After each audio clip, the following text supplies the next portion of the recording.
It was a late autumn evening. The sky was bleeding into red, fading into a thick blanket of night.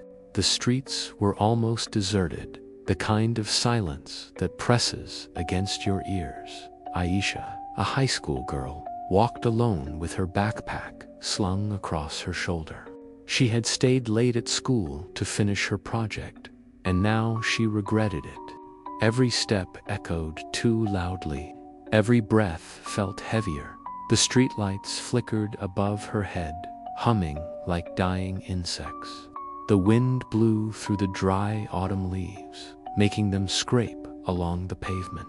She whispered to herself, "Only 10 minutes more. Just 10 minutes to reach home." But her comfort shattered when she heard it. Footsteps, slow, heavy, dragging. Step, step. She turned around, heart pounding. The road stretched behind her, empty, no one there. She tried to dismiss it.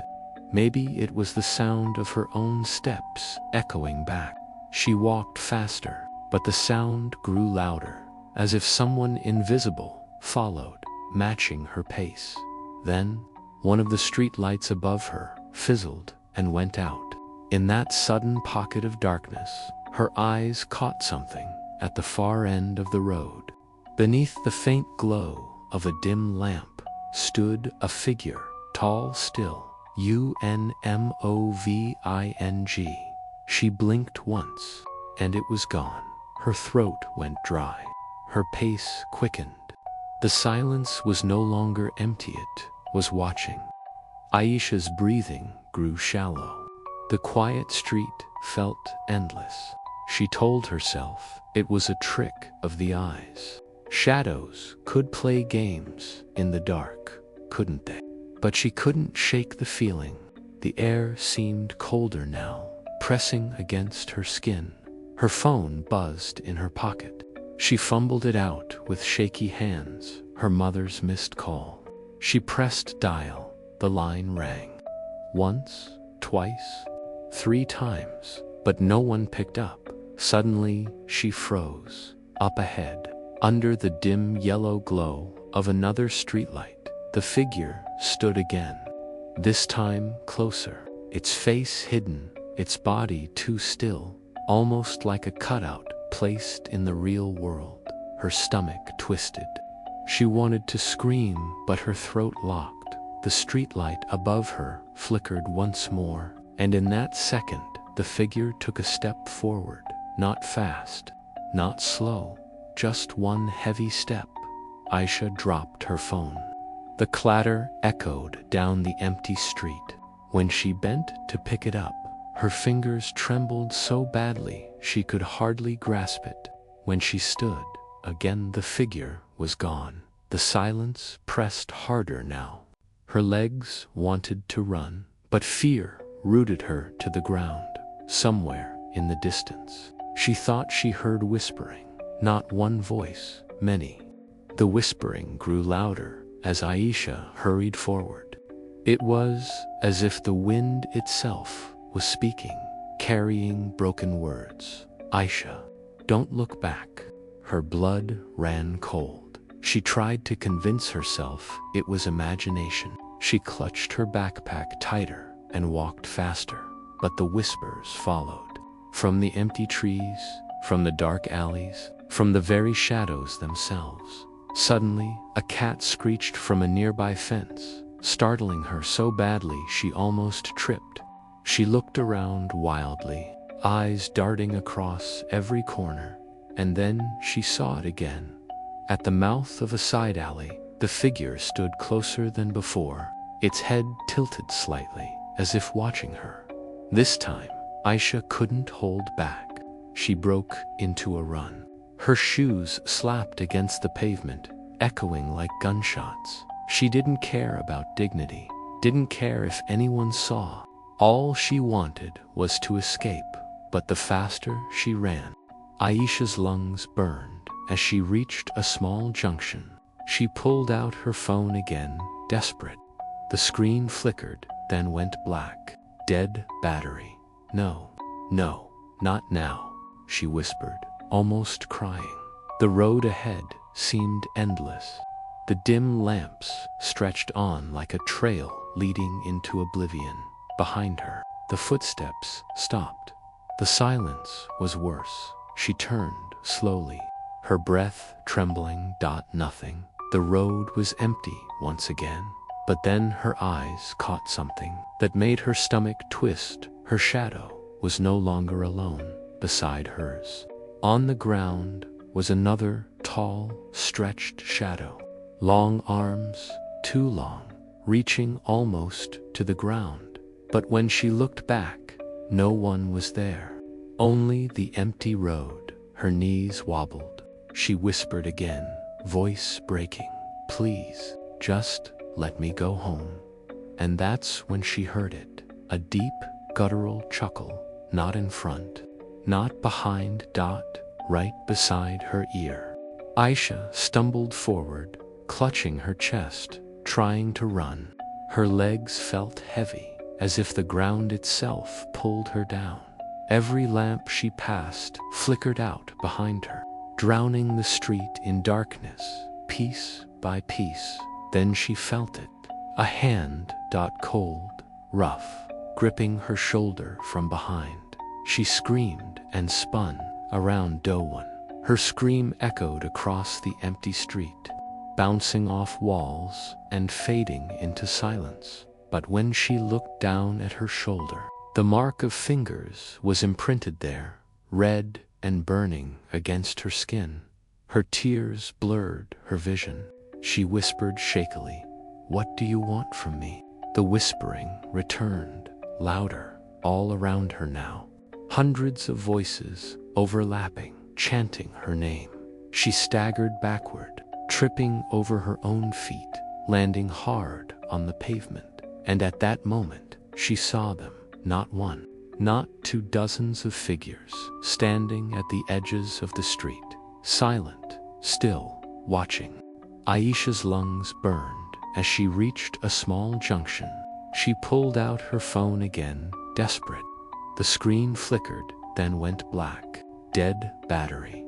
No, not now, she whispered, almost crying. The road ahead seemed endless.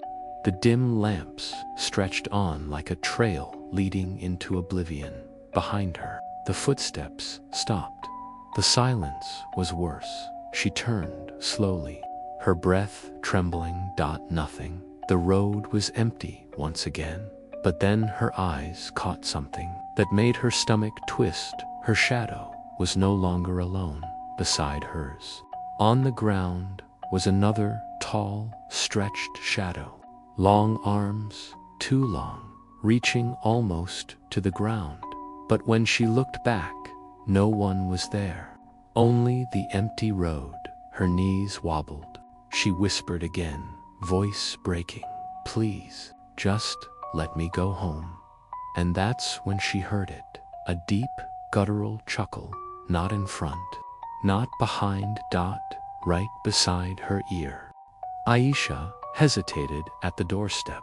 The open door yawned like a mouth, swallowing the faint light inside. She whispered to herself, maybe someone's home. Maybe they can help. Her trembling hand pushed the door wider. It creaked loudly, echoing into the silence. Inside, the air was stale. Dust floated in the dim light of a flickering lamp. The furniture looked old, abandoned for years. Yet the table was set with plates and cups as if waiting for a family to return. Her voice cracked. "Hello, is anyone here?" No answer. Only the groan of the house settling into itself. Then she noticed something on the wall. Photographs, dozens of them. Each frame contained the same thing.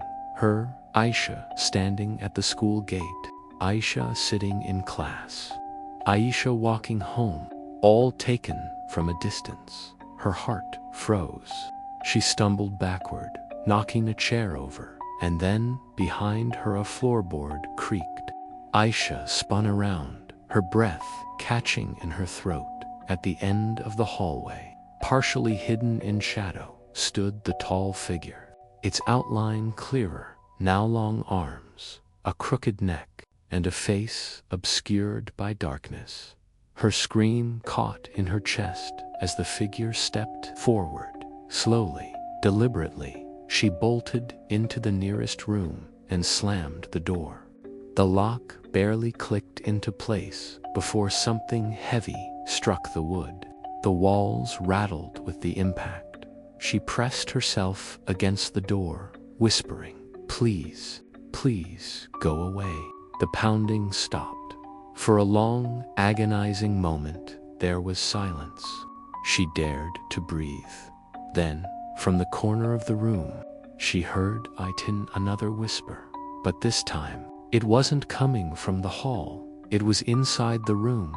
Her eyes darted to the far wall, where a cracked mirror leaned against the floor, and in its reflection she saw the figure standing right behind her. Aisha screamed and hurled the mirror to the floor. Glass shattered across the wood, scattering her reflection into broken fragments. She ran out of the room, down the hall, through the kitchen where rotten dishes lay in piles. Every door she opened led to more hallways, more rooms, each one filled with photographs of her. It was a maze, twisting an endless dot. Her chest ached, her legs burned. She stumbled into a staircase and climbed frantically, reaching the second floor. The whispers chased her, filling the walls, the ceiling, the floor. Voices of children, of old men, of women crying, all calling her name. She burst into an upstairs room and slammed the door shut. This time, she didn't bother locking it. She collapsed against the wall, sobbing. But when she looked up, her stomach dropped. No furniture, only walls, covered floor to ceiling with photographs of her terrified face from just moments ago. Each one captured her running, hiding, crying, pictures that shouldn't exist. Aisha backed against the wall, her nails digging into the plaster. Her voice broke as she screamed, "What do you want from me?" The voices answered in unison, filling the room like thunder. "We already have you." The photographs on the wall began to shift. Her own image twisted, her eyes hollow, her mouth open in silent screams. And then her reflection stepped out of one of the photographs. It looked exactly like her, but its eyes were black pits. Its smile stretched too wide. It reached out a hand. Aisha tried to run, but the floor gave way beneath her. She fell into darkness, her scream swallowed by the void. The last thing she saw was the reflection's face leaning over the edge, smiling down at her. Then silence. The street outside lay quiet again, empty, normal, but in the abandoned house, one more photograph appeared on the wall. Aisha's face, frozen in her final scream.